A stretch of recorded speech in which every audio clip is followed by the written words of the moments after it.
Hello everyone, हम लोग ने एक्सरसाइज 1.1 और 1.2 सीखी हुई है। आज हम सीखेंगे एक्सरसाइज 1.3। एक्सरसाइज 1.3 करने के पहले let us learn some rules of integer कि रूल्स क्या है इंटीजर्स के। पहला हमको याद रखना is if there is a positive number और अगर वो पॉजिटिव नंबर को अगर हम पॉजिटिव नंबर के साथ मल्टीप्लाई करें, द आंसर जो हमको मिलता है वो हमेशा एक पॉजिटिव नंबर ही मिलता है। ओके, इन द सेम वे अगर एक पॉजिटिव इंटीजर को ले ले और एक नेगेटिव इंटीजर को लेते हैं, the answer we get is a negative integer. In the same way, if you take a negative integer multiply by a positive integer, the answer that you get is a negative integer. And if you take two negative integer, तो answer जो आपको मिलेगा वो है positive में मिलेगा. तो इसका मतलब क्या है कि अगर आप कोई भी एक नंबर लो, एक अगर पॉजिटिव नंबर है और उसको अगर हम पॉजिटिव नंबर के साथ मल्टीप्लाई करेंगे, तो आंसर पॉजिटिव नंबर को अगर हम लोग पॉजिटिव नंबर के साथ मल्टीप्लाई करेंगे तो आंसर आ जाएगा, वो भी क्या आ जाएगा, पॉजिटिव.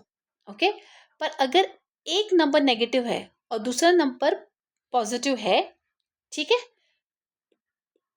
तो answer will be always in negative. I repeat, अगर एक नंबर नेगेटिव है और अगर एक नंबर पॉजिटिव है, आंसर जो हमको मिलेगा वो हमेशा एक नेगेटिव मिलेगा. अगर दोनों नंबर्स नेगेटिव में है तो the answer that we will get will be a positive integer. ठीक है, ये हमको याद रखना है. आई रिपीट वंस अगेन, अगर एक पॉजिटिव नंबर है और एक पॉजिटिव नंबर है, the answer you will get in positive. अगर नेगेटिव, एक नंबर नेगेटिव में है और एक नंबर पॉजिटिव में है, तो answer you will get in negative. अगर दो नंबर नेगेटिव में है तो answer you will get positive. So you have to keep in mind कि अगर साइन सेम है, अगर दोनों जगह पे अगर साइन सेम है, फॉर एग्जाम्पल यहाँ पे माइनस है, यहाँ पे भी अगर माइनस है, तो अगर वो आंसर हमेशा पॉजिटिव में आ जाएगा. इस इन द सेम वे यहाँ पे भी प्लस है, यहाँ पे भी प्लस है, सेम साइन है, अगर सेम साइन रहेगी तो आंसर क्या आ जाएगा, पॉजिटिव में. और अगर साइन डिफरेंट है तो आंसर आ जाएगा negative. Same sign answer will be positive, different sign रहेगी तो the answer will be negative. ठीक है, फिर the next rule is any integer that you multiply the answer you will always get in zero. ये हम लोग ने already पढ़ा है. For example 5 multiply by zero, हमको क्या आंसर मिलेगा, जीरो ही मिलेगा. So we have already learn कि जो भी इंटीजर अगर हम लेते हैं और अगर वो इंटीजर को हम लोग 5 के जीरो के साथ मल्टीप्लाई करते हैं, तो हम लोग को आंसर जीरो ही मिलता है हमेशा. So this are some rules जो आपको याद रखने हैं. ठीक है, now let us learn the properties of multiplication of integers की. मल्टीप्लिकेशन की प्रॉपर्टीज, पहला है closure property. So closure property क्या रहता है, the product of any two integer is always an integer. इसका मतलब है कि अगर आप दो अगर इंटीजर लोगे और उसको मल्टीप्लाई करोगे, जो भी आपका आंसर आएगा वो एक इंटीजर में ही आ जाएगा. सो अगर आप दो नंबर को लोगे, जैसे कि यहाँ पे है 3 और यहाँ पे है -2, ये दोनों इंटीजर्स है, इन दोनों को जब आप मल्टीप्लाई करोगे you will get a answer that is also an integer. ये है closure property. Second property is commutative property. अभी ये प्रॉपर्टी क्या है, ऑर्डर डज नॉट मैटर. मतलब यहाँ पे पहले 4 लिया है, बाद में 7 लिया है, यहाँ पे पहले लिया है 7 और बाद में लिया है 4, फिर भी आंसर आपको 28 आता है. इसका मतलब यह है कि पहले आप 3 मल्टीप्लाई बाई 2 करो, ठीक है, आपको आंसर आ जाएगा 6. या आप 2 मल्टीप्लाई बाई 3 करो, फिर भी आपका आंसर 6 आ जाएगा. तो पहले आप 3 ले लो या पहले आप 2 ले लो, तो order does not matter. What matters is कि ये जो आंसर है वो आपको सेम ही आ जाएगा. इसको बोलते हैं कॉम्यूटेटिव प्रॉपर्टी. अभी थर्ड प्रॉपर्टी है that is associative property. Associative property क्या है, grouping does not change the product. इसका मतलब क्या है कि अगर आप एक नंबर ले लो, जैसे कि 2 मल्टीप्लाई बाई 3 और इसको एक ग्रुप में ब्रैकेट में डालो, मल्टीप्लाई बाय 5. ठीक है, अभी हम क्या करते हैं, 2 लिखते हैं यहाँ पे और 3 मल्टीप्लाई बाय 5 लेते हैं. ठीक है, यहाँ पे हम लोग ने ग्रुपिंग किसके किए थे, 2 मल्टीप्लाई बाय 3 यहाँ पे और 5 को बाहर रखा था, ब्रैकेट के बाहर रखा था. यहाँ पे 2 ब्रैकेट के बाहर है और 3 इंटू 5 लिया हुआ है. अगर अभी आप इसको मल्टीप्लाई करोगे, you will get the same answer. You will get the same answer that is 2 multiply by 3, the answer will B 6 multiply by 5, यहाँ पे आ जाएगा 30. ठीक है, ना यहाँ पे 2 मल्टीप्लाई वैसे के वैसे लिखते हैं, 3 5s is 15. So when you multiply 2 by 15 you will get the answer as 30. So same answer आ रहा है. तो आप कोई भी नंबर को ग्रुपिंग करो, ग्रुपिंग कोई भी करो, but answer that you will gate is 30. ठीक है, समझ में आया. Next is multiplicative identity. इसका मतलब है कि कोई भी आप इंटीजर ले लो और उसको 1 के साथ ऐड करो. कोई भी इंटीजर ले लो और उसको 1 के साथ ऐड, सॉरी नॉट ऐड नहीं करना है, सॉरी, आपको यहाँ पे मल्टीप्लाई करना है. कोई भी नंबर को अगर आप 1 के साथ मल्टीप्लाई करते हो, आपका आंसर क्या आ जाता है, वो सेम नंबर ही आता है जिसको आप 1 के साथ मल्टीप्लाई करते हो. ठीक है. Next, distributive property. Distribute property ये है कि वो डिस्ट्रीब्यूट करते हैं. हम लोग कैसे सबको डिस्ट्रीब्यूट करते हैं ना, कोई चीज़, अगर आपका बर्थडे हो तो आप क्या करते हो, चॉकलेट्स या जो भी आपने लाया हुआ है, सम स्टेशनरी आइटम, आप क्या करते हो, सबको डिस्ट्रीब्यूट करते हो. ठीक है. तो ये डिस्ट्रीब्यूटिव प्रॉपर्टी वैसी ही है जैसे कि let us take an example. हम लोग सेम एग्जाम्पल लेते हैं, that is 2 multiply by 3 plus 4. ठीक है. अभी हम क्या करेंगे, ये जो 2 है, ओके, ये जो 2 है उसको हम लिखते हैं 2 मल्टीप्लाई बाय 3. सो पहले हम लोग ने क्या किया, यहाँ पे ये 2 को 3 के साथ मल्टीप्लाई किया. ठीक है.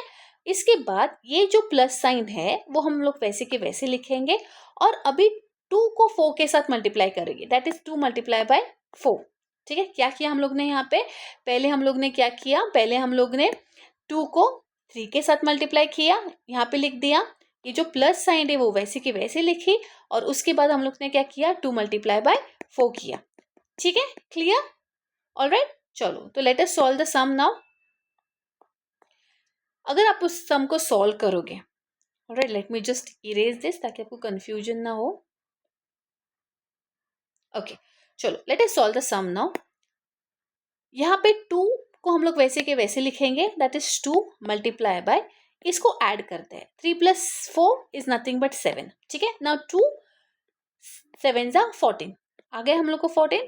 तो यहाँ पे हम लोग क्या करेंगे, 2 मल्टीप्लाई बाय 3 करेंगे. So 2 3 is 6 plus 2 multiply by 4, 2 4 is 8. Now when we add 6 plus 8 we get the answer as 14. ठीक है.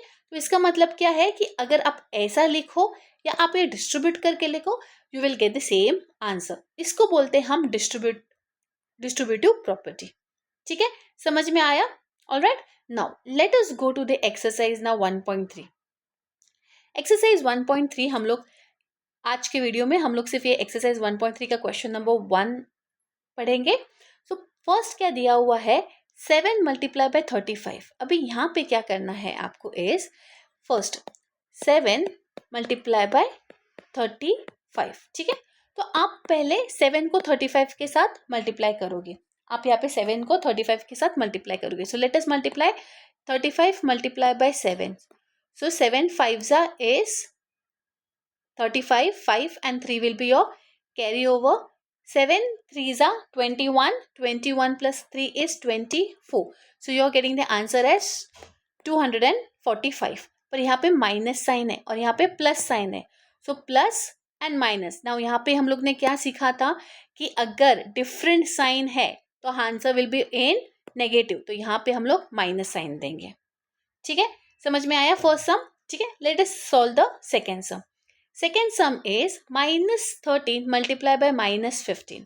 चलो, वी राइट -13 मल्टीप्लाई बाय -15. अभी ये सम कैसे सॉल्व करेंगे, ओके, 13 इंटू आपको 15 करना है. सो 13 multiply by 15. Let us do 13 multiply by 15.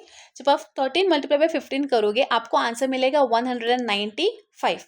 So I am directly writing here the answer is 195. अभी यहाँ पे there is 2 negative sign. Here there is 2 negative sign and we have already learn कि अगर 2 negative sign है, कहाँ पे गया, yes, if you have 2 negative sign, अगर 2 नेगेटिव साइन है, so the answer will be in the positive. So in the same way we are going to write here the answer in positive. तो since answer is a positive, there is no need to give the addition sign. positive sign देने की कोई ज़रूरत नहीं. it is understood. okay, समझ में आया कैसे करते हैं. ठीक है. now before we move to the third question number, what we have to learn is, एक चीज़ हमको याद रखनी है.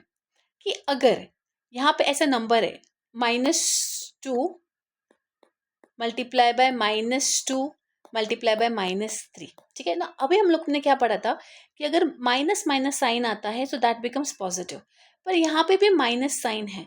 So what we have to do is remember minus minus, यहाँ पे 2 मल्टीप्लाई बाय 2 आंसर आ जाएगा 4, माइनस माइनस है तो यहाँ पे पॉजिटिव रहेगा, मल्टीप्लाई बाय -3 ना, 4 3 से कितना आता है 12, पर 4 तो पॉजिटिव है, 3 नेगेटिव है, so again different sign, so we have to write 12। तो एक चीज हम लोग को यहाँ से क्या समझ में आती है कि अगर इंटीजर अगर 3 है, if there are 3 negative integer, जैसे कि ये 1 हो गया, ये 2 हो गया, ये 3rd हो गया, अगर 3 नेगेटिव इंटीजर्स है तो ये जो आंसर आ जाएगा वो हमेशा एक नेगेटिव इंटीजर में ही आया जाएगा, ठीक है। अगर 2 नंबर्स है, जैसे कि -2 मल्टीप्लाई बाय -2, अगर 2 है your answer will be always in positive, पर अगर 3 है, ओके, ऐसे 3 इंटीजर्स है, so your answer will be always in negative. 2 2s are 4, 4 2s are 8. Your answer will be always negative. पर अगर हम लोग ने 4 इंटीजर्स ले लिए, ठीक है, यहाँ पे 4 इंटीजर्स लेके, ठीक, तो 4 इंटीजर्स लेने के बाद ये हो जाता है माइनस माइनस हो जाता है प्लस, ये माइनस माइनस हो जाता है, यहाँ पे भी वापस plus. So from this what are we learning is that अगर the product of 3 negative integers, यहाँ पे 3 थे, 1 2 3, the product of 3 negative integer, the answer will be always in negative, ठीक है। और अगर 4 नंबर्स है 1 2 3 4, अगर 4 नेगेटिव इंटीजर्स है so the answer will be always in positive. तो in general we can say that the product of an even number, कि जो भी इवन नंबर है, इवन नंबर कौन से हम लोग ने ऑलरेडी पढ़े हैं, करेक्ट, 2 4 6 8 एंड सो ऑन, ये सब इवन नंबर्स है।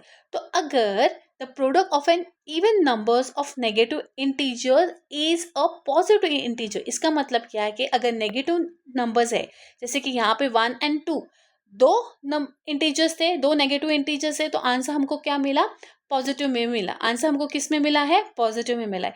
पर अगर 3 इंटीजर्स है, 3 नेगेटिव इंटीजर्स, इसका मतलब अगर ऑड नंबर है तो answer we will get in negative.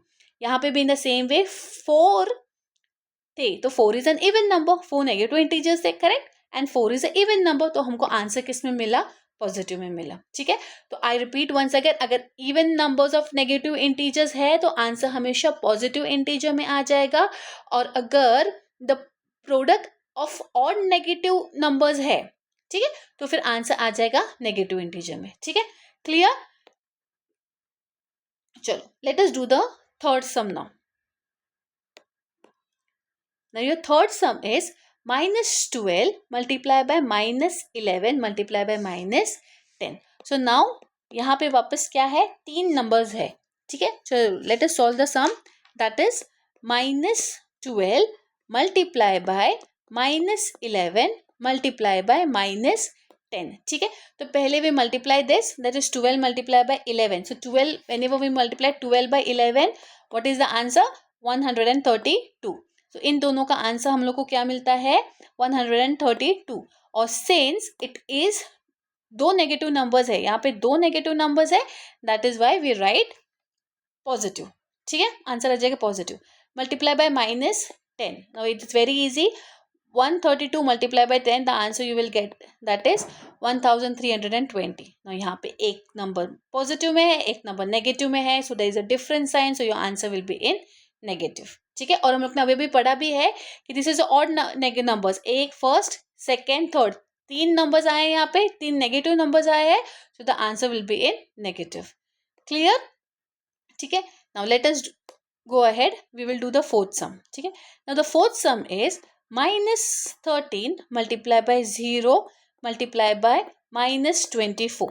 Now we have already learned in this property, यहाँ पे हम लोग ने प्रॉपर्टी में पढ़ा था कि अगर कोई भी number any integer that you multiply by 0, your answer will be always in 0. Same rule अभी हम लोग यहाँ पे फॉलो करने वाले हैं, that is 13 multiplied by 0, your answer will be here 0, multiplied by -24, again 0 multiplied by minus 24, your answer will be 0. So any number that you multiply by 0, your answer will be always in 0. ये था fourth sum. Now let us do the fifth sum. ठीक है? Fifth sum is minus 1 multiplied by minus 2 multiplied by minus 3 multiplied by 4. Alright? Chalo. Let us do this first. 1 multiplied by minus 2, your answer will be 1 2s are 2, or since there are two negative number, the answer will be in positive. Multiply by minus 3 multiply by 4. Now 3 4s are, your answer is 12, and since there are different sign, the answer will be in negative. Now 2 multiply by 12, your answer is 24. Again there are two different sign, यहाँ पे है positive, यहाँ पे है negative. Since there are two different sign, we write the answer in negative. ठीक है? Clear everyone? Let us do the last sum now. The sixth sum is minus 3 multiplied by minus 6 multiplied by minus 2 multiplied by minus 1. Okay? ठीक है? So come on. 3 6 are 18. So again it is a negative negative. So negative negative is positive. Multiply by 2 1s are 2. Again यहाँ पे negative negative number है. So we get the answer in positive. So 18 2s are, your answer is 36. Clear? ये थे question number first. ना तो question number 2 में हम लोग को वेरीफाई करना है. So verify the following question number हम लोग पार्ट 2 के वीडियो में करते हैं. ओके, आई होप ये rules and everything is clear to you. अगर कोई डाउट है तो आप मुझे कमेंट में पूछ सकते हैं. Thank you very much.